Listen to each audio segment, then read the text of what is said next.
teens. How was it for you when you came back after a summer away? I mean, it's interesting. Wayne Rooney has revealed that he would come back from his holidays 6 to 7 pounds overweight, and he described the lengths he'd go to get back into shape. I love this. He says, I used to take the bike into the steam room before we went in. The night before we got weighed, I'd sit there for 90 minutes fully clothed. I wouldn't eat a thing. I wouldn't drink a thing. I mean, it's almost desperation. Did you go to those lengths? No, I was pretty balanced in what I did and didn't do. Gave myself some time off. I was fortunate as well. The Liverpool, the first few years, I was so young at Crew anyway, you're so fit that few weeks off doesn't really bother you. But then when Houllier came in, I evolved with him and with what he was doing. Your programs you used to get. I only missed in 20 years 2 weeks of pre-season, so I was doing something right. But I think balance is key. You've got to do a bit of work, but not too much. You know, you've got to switch off your body and your mind. The other thing as well is that sometimes, depending if you're away with England or whether it was friendlies, the time you don't have long enough to get unfit. Yeah. A lot of the players now just don't have long enough to get. Rooney made a good attempt here, didn't he? He did, but shall we say maybe he's not as lucky as others in his genes? Some people. What did I say? What did I say about Simon Jordan taking shots at Wayne Rooney? This guy needs calling out. And for whatever reason, I don't know. I'm not British, so I'm not going to speculate on why. But for whatever reason, this dude does not get called out half as much times as he talks about other people. It's incredible. I don't know. Maybe it's a wealth thing. I don't know. And I'm not even really interested in speculating on it, but I am interested in calling it out. Like, come on, Simon, don't be so petty. People put it on more quickly. Or what he puts in his mouth. Yeah. What's that got to do with his jeans? Maybe he can't fit in his jeans. Well, I'll tell you what, actually, joking aside. And Jim White, I've realized, is the consummate newsman. I think I would go so far as to say Jim White is a better newsman than Simon Jordan is a businessman. He's such a cynical guy. And I don't mean that in a negative way, right? But it takes a very high level of cynicism, yeah? It really does. To be able to operate the way Jim White does. Jim White is perpetually thinking about what's going to give my show numbers, what's going to give my show ratings. It's like that's the only thing he thinks about. It's like this is the program that runs in his subconscious, and because it's a program running in his subconscious, it literally dictates everything he says, everything he does, and who he says it to when he's in front of the camera.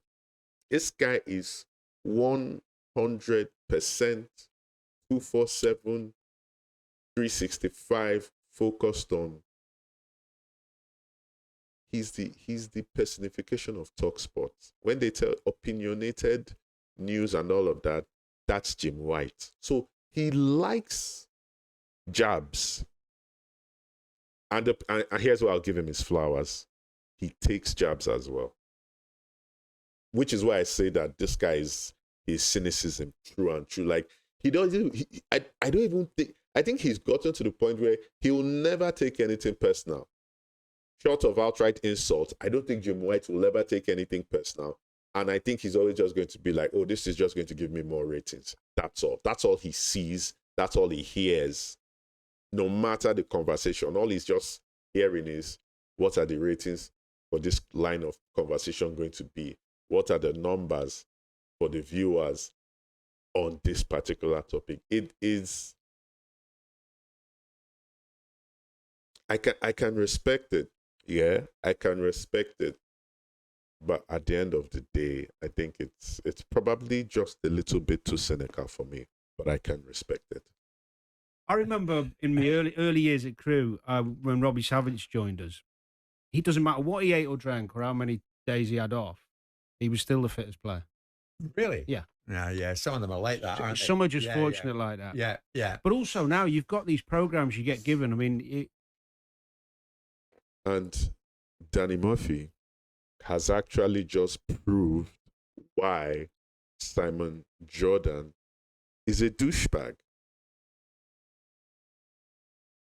Because Simon was just at the end of taking his couple of shots at Rooney about his weight, about what he ate and what he drank. And let's be clear, I think when Rooney, he did, like, the minute he stopped playing football, goodness, like, even as of today, it's already a scary proposition to see pictures of Wayne Rooney and Cristiano Ronaldo and to realize that these guys were teammates. These guys played together. Yeah. I'm not saying Rooney hasn't let himself go. Rooney has let himself go. I mean, and that's not just food. That's just good living. Well, maybe I shouldn't call it good living, but if you get what I'm trying to say, that's like he's not denying himself food. He's not denying himself beer. He's not denying himself sleep. Do you get? I think he's basically not denying himself anything that he wants. When I say the good life, from a health point of view, it might seem weird, but I mean from Wayne Rooney's perspective of what's life feeling like for him right now, for life to be all right. That's what we're seeing. But that didn't mean that, like what Danny just said now, it doesn't mean that there aren't footballers whose metabolism is so good that it doesn't matter what they eat or what they drink. They will always be fit. I know people like that. I mean, how will I put this? Here in, I would say Lagos, because I haven't heard it here in Lagos, but in Delta State, I lived there for a bit. You'd see these guys that were just raw muscle, right? Raw muscle from the tip of their head, from the hairs on their head to the soles of their feet. And in Warri, they describe these guys by saying, man, that guy get one bone, right? That guy get one bone. That was like saying, you see that guy, don't mess with that guy, because if that guy hits you, right, that blow is going to have the entire strength of his whole body. Like, every part of his body is connected to that blow, and the guy's already all muscle, so they're just trying to tell that you might not recover from hits like that. So yeah, there is the issue of genes when it comes to weight loss and the kind of thing that's happened with Wayne Rooney. And it's funny that it should be Danny Murphy, who certainly does not have, I don't know, but in terms of education, in terms of background and upbringing, in terms of status, I think it's a slap on Simon Jordan that it's Danny Murphy that has to remind him that actually there is a basis for saying that some of the time these things can be about genes, right? Big up to Danny. Egg on you, Simon. basically every day is mapped out for you. Yes, yeah, yeah. I remember in the various hotels we stayed in Germany, Simon, you would head off to the gym. Indeed. And then come back looking as if you'd had a good workout. Indeed. And I would wander in later, but no one working in the gym had ever seen you. Because I'm a high-speed merchant. They can't see me. I'm like a blur. I travel around that gym at such a pace that no one saw me. Flash Gordon. Exactly right. Exactly. Well, yes. Gordon's alive. Yeah, yeah. This might tell you why he became less of a force in his early 30s as a footballer than he perhaps should have been. His career ends up being at DC United when he's 32 years of age. I mean, I'm not entirely sure what nobility you get from this sort of observation that I came back from pre-season 8 pounds overweight, the best part of a stone, 2/3 of a stone over the weight. As an owner, I wouldn't have been close enough to it, but I would have been given reports by the coaching staff, the manager, of who was in good nick and who wasn't, given the fact that Wayne Rooney was undeniably an elite footballer playing for an elite football club. I find this kind of thing a little bit disappointing. And I find that kind of statement to be an outright lie.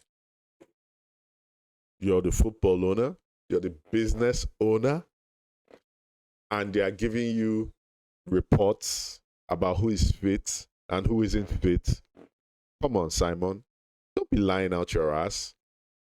It's the coach who gets those kind of reports, not the business owner. What business does the business owner have asking about who came in overweight and who came in underweight? Okay, so if they give you that list, then what are you going to do with that list? You start calling all of them up to ask them, why did you come back overweight? Of course not. So this is what I'm talking about with Simon Jordan. And I know that as long as I run this channel, I'm going to have a lot of fun listening to some of the things he says. Because like I said before we started the clip, he needs calling out. He really does. And yeah, I stand on that. Business owner has no business receiving reports about what player came back in shape and not in shape. How ridiculous does that sound? To hear that somehow players come back in this condition. I had a player like that called Jamie Pollock, who came back as a badge of defiance, I think, put on weight, and when he got sanctioned by the football club, he decided to put on some more weight. And Maybe when he got sanctioned by the business owner? No, by the football club, which means by the manager. There's no triangle. There's no owner, manager, footballer triangle in football. I'll stand on that anywhere. There's no such triangle. There is no such triangle. They are just horizontal lines. A horizontal line between the manager and the player. Another horizontal line between the manager and the owner. There is no love triangle. There is no love triangle that connects the business of the owner with the business of the manager with the business of the player. Anybody that thinks I'm wrong on that, I welcome comments on that, but it doesn't happen. It really doesn't happen. Fact. But hey, that's just Simon Jordan.